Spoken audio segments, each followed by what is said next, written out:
beautiful people. Welcome back. This is part two of healing from the offense. So, in part one, we talked about some signs and indicators that you have a wounded heart, a wounded soul, and it's time to heal. In this part two, we will be talking about addressing the roots and addressing healing. I do highly encourage you to use discernment on who to allow into your space as you're healing. I'm very, very big on, as you all know, relying on and utilizing the support from professional help. As much as you love your parent, as much as you love your best friend, they may not be the best ones to assist you in the process of healing just because you are going to have to do some hardcore work, which includes going back to that backstory, which we'll talk about in a second. And so, with that being said, is be cautious on who you allow to enter to your space. And definitely utilize the professional help. Professionals are trained to meet you exactly where you're at without condemnation, without judgment, and they actually carry a set of expertise in order to guide you and support you during your healing journey. It's very important to have the right supports around you. This information I present to you is for informational purposes or educational purposes. However, it should be used under the guidance of a professional like a therapist, a pastor, someone who is actually trained in this area. I thank you so much for your courage and your transparency to view this and to begin your process of healing. My goal is to create opportunities where we thrive. We just don't strive or survive, but we're truly thriving in abundance of wellness. So, all right, welcome to part two of healing from the offense.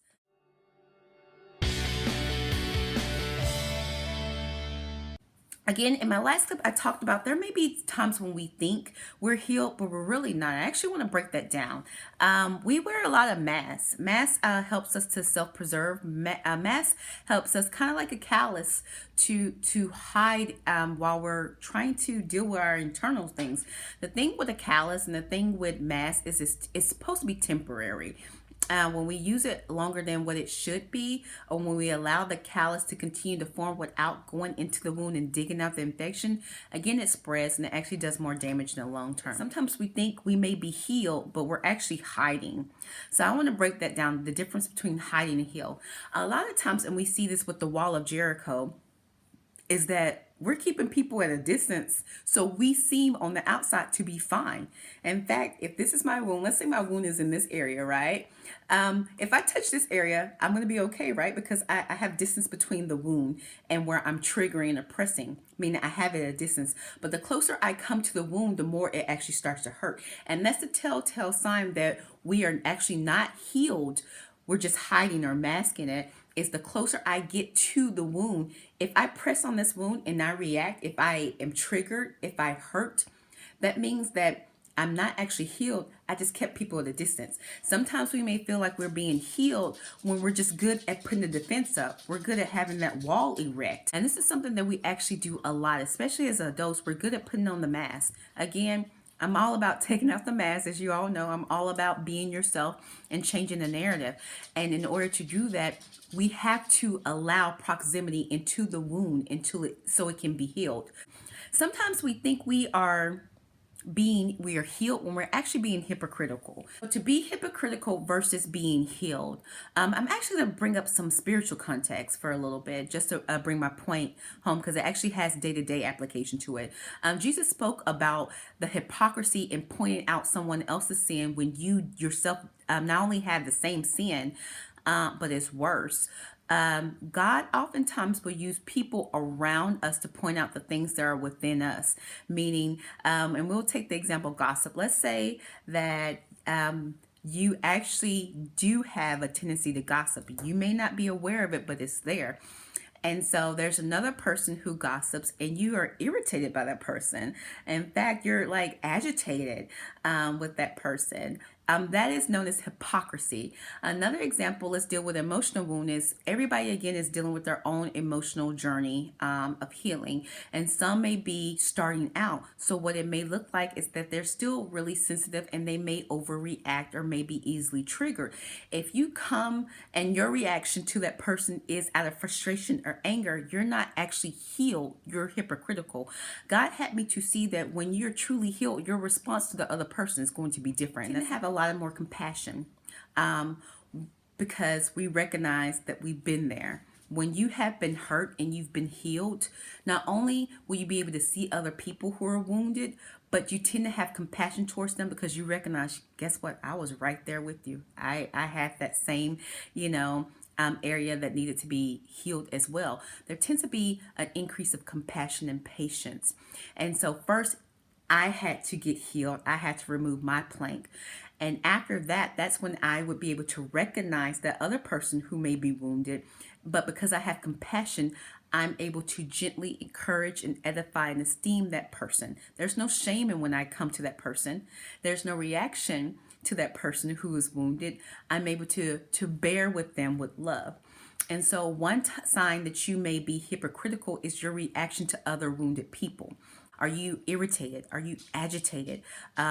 Is there a level of hypocrisy in you because they're dealing with their own woundedness and you're not showing them mercy? However, you want mercy for yourself. So, if the equation for a wounded heart equals trauma in the absence of healing, the remedy for trauma is to get healed, to start the healing process. And so, trauma plus healing journey equals a mended heart. That's how you heal.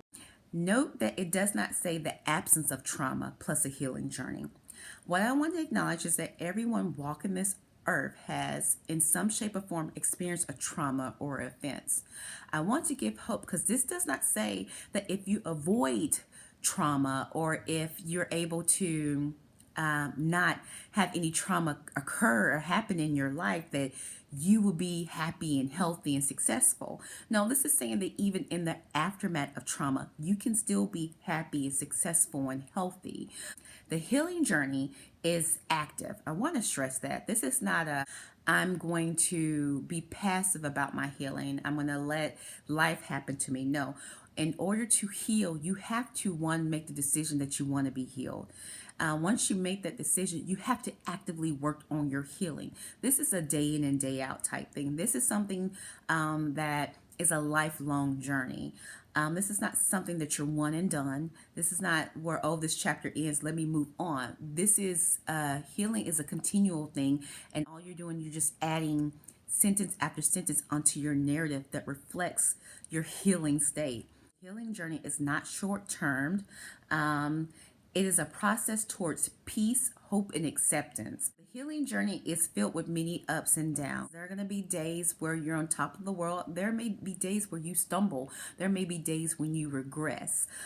Healing changes the narrative of your life story. The narrative is what you choose to believe about yourself. It's so important. To mend your heart means to move toward acceptance, meaning healing forward, versus just managing it and dealing with it. I'm going to use this term in this context. Healing is a battle. I'm not going to devalue it. I'm not going to minimize it. I'm not going to make light. Healing is something that you have to actively battle every single day. So let's start. When we're dealing with healing, we're dealing with the opportunity to go back to that backstory. In the last clip, I talked about your narrative and your backstory. Your backstory is important. If you think of a story or book that you're reading, there's usually a backstory involved. With that backstory, it's important because, again, it gives context and it allows us to see where we've been, where we come from, and acknowledge what has happened. While you are in your process of healing, I want you to acknowledge what has happened to you because it should be. Sometimes when we're masking or hiding the offense, we brush it under the rug and we pretend like it didn't happen. And I just want to let you know it's time for you to embrace. When I say embrace, I mean acknowledge. It's time for you to acknowledge your backstory because we have to work on it in order to create a more accurate view of your narrative. And again, your narrative is how you view yourself. The back story is so important because we're going to have to go back to that story. We're going to have to go back to the trauma. We're going to have to go back to the offense. This is why I say it's important to bring a professional in at this point, a person who is skilled to help you walk through the backstory, the offense, the trauma. What happens is when we're in our backstory and we have not healed, we create what's called an outdated narrative. An outdated narrative is we're stuck in something that has previously happened, but we carry that into our present.